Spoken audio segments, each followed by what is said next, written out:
नमस्कार दोस्तों, आपका स्वागत है हमारे YouTube चैनल पर।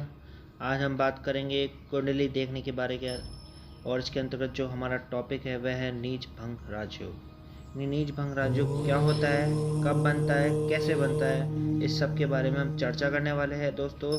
और यह बताएंगे कहीं आपकी कुंडली में कोई ग्रह नीच का है तो वह आपको बुरा परिणाम नहीं देगा, अच्छा परिणाम देगा, कैब देगा, किन परिस्थितियों में देगा, उसके लिए आपको ये वीडियो पूरा ढंग से देखना पड़ेगा। आपकी कुंडली में भी कहीं नीच भंग राजयोग तो नहीं, अगर है तो आपको खुशी होनी चाहिए कि आपको ग्रह जो आपका नीच का है वह अच्छा परिणाम देने वाला है, ना कि बुरा परिणाम।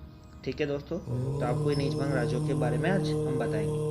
तो दोस्तों, हमारे वीडियो पर चलने से पहले यदि आपने हमारे चैनल को अभी तक सब्सक्राइब नहीं किया है तो जल्दी से इसे सब्सक्राइब कर दीजिए, साथ ही बेल आइकन के बटन को भी प्रेस कर दीजिए ताकि आपके पास हमारे नए नए वीडियो के नोटिफिकेशन मिलते रहें। चलिए दोस्तों, अब नीच भंग राजयोग के बारे में बताते हैं। इसके लिए हमने आपको ये सारणी के बारे में हमने पिछले बार चर्चा कर चुके हैं, ये आपको आनी चाहिए, लेकिन फिर भी जो पहली बार देख रहे हैं उनको दोबारा बताएंगे हम, और साथ में बताएंगे कि नीच भंग राजयोग कैसे होता है। देखिए दोस्तों, ये कुंडली है, आप स्क्रीन के ऊपर एक कुंडली देख रहे हैं। अब कोई ग्रह कब नीच का होता है ये तो आपको पता है, ये आप देख लीजिए इस सारणी के द्वारा। जैसे हमने इसमें बताया है, ये ग्रह एक तरफ है, इसको लाइन खींच लीजिए, जैसे आप समझ में आ जाएगा आपको। ये ग्रह एक तरफ है और स्वराशि यानी कौन सा ग्रह खुद के घर में बैठा हुआ है। यदि सूर्य 5 नंबर पर बैठा हुआ है तो यानी मतलब खुद के घर में बैठा हुआ है। इसी प्रकार 1 नंबर पे उच्च का हो जाता है, 7 नंबर पे नीच का। इसके बारे में हम चर्चा कर चुके हैं। अब आपको हम नीच भंग राजयोग के बारे में बताते हैं। चलिए दोस्तों, आप आ जाइए। ये कुंडली है। अब इस कुंडली के अंदर जैसे मान लिया कि ग्रह किस प्रकार से नीच का होता है, ये तो आपको पता ही है। हमने पिछले वीडियो में बताया था ग्रह कब उच्च के, कब नीच के, कब स्वराशि के होते हैं। जैसे 6 नंबर लिखा हुआ है यहाँ पर, और 6 नंबर पे यहाँ पर बुध है, तो ये क्या हो गया, ग्रह उच्च का। ठीक इसके विपरीत यहाँ पर क्या हो गया, शुक्र है, ये भी उच्च का हो गया। ये तो उच्च के ग्रह के बारे में बात होगी। लेकिन यहाँ पर बुध आ जाए तो बुध यहाँ पर क्या हो गया, नीच का। लेकिन क्या हो गया, नीच भंग। इसके बारे में हम चर्चा करने वाले। तो आपको पहला सूत्र याद करना है कि कोई भी ग्रह नीच का, जो हमने बताया आपको सारणी, यदि इस सारणी के अनुसार सूर्य 7 नंबर पे, चंद्रमा 8 नंबर पे, मंगल 4 नंबर पे, बुध 12 नंबर पे, और गुरु 10 नंबर पे, शुक्र 6 नंबर पे और शनि 1 नंबर पे होगा तो नीच का होगा। लेकिन वह उच्च का परिणाम कब देगा, आपको देखते नीच भंग कब होगा। देखिए दोस्तों, जब भी कोई भी नीच ग्रह तृक भाव यानी कुंडली के 6ठे भाव, 8वें भाव और 12वें भाव में बैठ जाएगा तो वो अपना नीच का परिणाम छोड़ देगा और क्या देगा, अच्छे परिणाम। जैसे 6 नंबर पे यहाँ पर शुक्र बैठा हो तो यहाँ पर 6, 8, 12 में क्या हो गया, शुक्र नीच का हो गया। 6ठे स्थान पे बोल रहा हूँ मैं, यहाँ पर नंबर कुछ भी हो सकता है। आपको उदाहरण के तौर पर दूसरा बताता हूँ दोस्तों। जैसे मान लिया यहाँ पर 4 नंबर लिख रहा है, लेकिन ये भाव कौन सा कहलाएगा, 6ठा भाव ही कहलाएगा। ये घर कौन सा कहलाएगा, 6ठा घर ही कहलाएगा। 4 नंबर पे यहाँ मंगल है तो यहाँ पर क्या हो गया, मंगल नीच का हो गया, लेकिन त्रिक भाव में बैठा हुआ। यानी कोई भी ग्रह, त्रिक भाव के बारे में हम पिछले वीडियो में बता चुके हैं, उसको देख लीजिए, आपको आसानी से समझ में आ जाएगा। यानी कोई भी ग्रह 6, 8 और 12 नंबर की राशि पे बैठा होगा तो वो क्या होगा, राशि नहीं सॉरी स्थान पे बैठा होगा तो वो क्या होगा, नीच का होकर बैठा होगा, तो वहाँ पर नीच भंग राजयोग हो जाएगा। चलिए दोस्तों, नेक्स्ट बताते हैं आपको। ये तो हमारा पहला पॉइंट था। अब इसके अंदर एक उदाहरण और देता हूँ मैं। जैसे यहाँ पर 6 नंबर आ गया और यहाँ पर शुक्र बैठ गया तो भी क्या हो जाएगा, नीच भंग। अब यहाँ पर मान लिया 12 नंबर है और यहाँ पर बैठ गया आपका बुध, तो यहाँ पर क्या हो गया, नीच भंग राजयोग हो गया।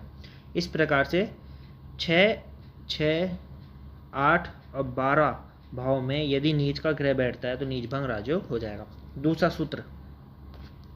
दूसरा सूत्र यह है दोस्तों कि ध्यान से सुनिए कि यदि कोई ग्रह जिस स्थान में नीच का बैठा है, यानी किसी भी घर में बैठ सकता है, इन 12 के 12 घरों में जिस स्थान पे बैठता है, उस स्थान पर जो राशि पड़ रही है उसके साथ में बैठा हो तो नीच भंग राजयोग हो जाता है। जैसे आपको बताता हूँ मैं, माना ये मेष लगन की कुंडली है, ठीक है, यहाँ पर 1 है। अब यहाँ पर मान लिया यहाँ 6 आएगा, तो यहाँ पर क्या आ गया, शुक्र बैठा है, तो शुक्र क्या हो गया, नीच भंग हो गया। एक इसके साथ में क्या हो गया, बुध भी बैठ जाए। 6 का मालिक कौन है, बुध, और शुक्र 6 नंबर पे क्या होता है, नीच का। तो दो तरीके से नीच भंग राजयोग हो रहा है, एक तो 6, 8, 12 में बुध वो शुक्र बैठा हुआ है तो नीच भंग राजयोग हो गया, और शुक्र जिस नंबर यानी 6 नंबर का मालिक कौन है, बुध, बुध के साथ बैठा है, तो बुध के साथ बैठने के साथ शुक्र यहाँ क्या हो गया, नीच भंग राजयोग हो गया। यानी दो तरीके से यहाँ नीच भंग राजयोग हो गया। इसको ढंग से समझाता हूँ दूसरी जगह आपको। जैसे मान लिया यहाँ पर 10 नंबर लिख रहा है, 4th हाउस पे 10 नंबर लिख रहा है, 10 का मालिक कौन होता है, शनि, ठीक है। यहाँ पर गुरु हो गया नीच का। अब गुरु क्या है, नीच का हो गया। अब यहाँ पर नीच भंग कब हो जाएगा, जब गुरु के साथ में यहाँ शनि यानी 10 नंबर का मालिक आ जाए, तो ये क्या हो गया, नीच भंग राजयोग। ये है कुंडली का दूसरा सिद्धांत, जब आप कुंडली में देख के पहचान सकते हैं नीच भंग राजयोग है या नहीं। एक और उदाहरण दे लेते हैं इसमें आपको। अब जैसे यहाँ मान लेते हैं, यहाँ पर 8 नंबर लिख रहा है, 8 नंबर पे यहाँ पर है चंद्रमा, चंद्रमा 8 नंबर पे क्या हो गया, नीच का, लेकिन इसके साथ में 8 नंबर का मालिक कौन हुआ, मंगल, तो चंद्रमा के साथ मंगल बैठ गया, तो क्या हो गया, नीच भंग राजयोग हो गया। ये हमने आपको सारणी बताई थी, देख लीजिए। चंद्रमा 8 नंबर पे नीच का होता है, और 8 नंबर का मालिक कौन है, ये देखिए चंद्रमा 8 नंबर पे नीच का हो गया, और 8 का मालिक कौन है, 1 और 8 का मालिक मंगल, तो यहाँ पर क्या हो गया, और दोनों एक साथ बैठे तो नीच भंग राजयोग हो गया। अब दूसरा सूत्र लेते हैं हम, यदि कुंडली के अंतर्गत जो ग्रह नीच का है, ठीक है, कोई भी ग्रह नीच का यानी जिस भाव में बैठा यानी जिस राशि में बैठा हुआ है वह, जैसे मान लिया यहाँ पर आपके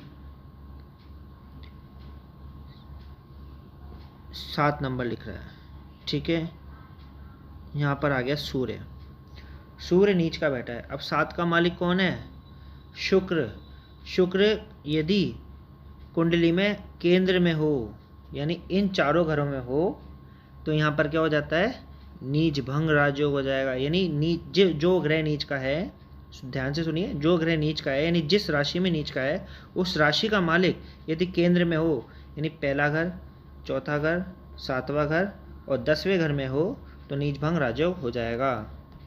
जैसे यहाँ पर हमने लिया था सूर्य, सूर्य नीच का है लेकिन यहाँ पर शुक्र बैठा है केंद्र में, तो भी क्या हो गया, नीच भंग राजयोग हो गया। इसी प्रकार से एक उदाहरण और ले लेते हैं। जैसे मान लिया यहाँ पर 1 नंबर लिख रहा है और यहाँ पर शनि है, शनि 1 नंबर पे नीच का हो गया, लेकिन 1 का मालिक कौन है, मंगल, मंगल केंद्र में बैठा हो, ठीक है, मंगल मान लिया यहाँ बैठा है, तो क्या हो गया, नीच भंग राजयोग हो गया। तो ये हो गए दोस्तों 3 सूत्र। अब चौथे सूत्र की बात करेंगे। कोई ग्रह नीच का है, माना आपकी कुंडली है मेष लगन की, 1 2 3 4 5 6 7 8 9 10 11 12, यहाँ शनि है, ठीक है, यहाँ आपका मंगल है, यहाँ सूर्य है, यहाँ गुरु है, यहाँ बुध है, मान लिया आपका, वैसे बुध सूर्य के साथ ही होता है अधिकतर या उसके आसपास होता है, यहाँ बुध है, यहाँ शुक्र है, ठीक है।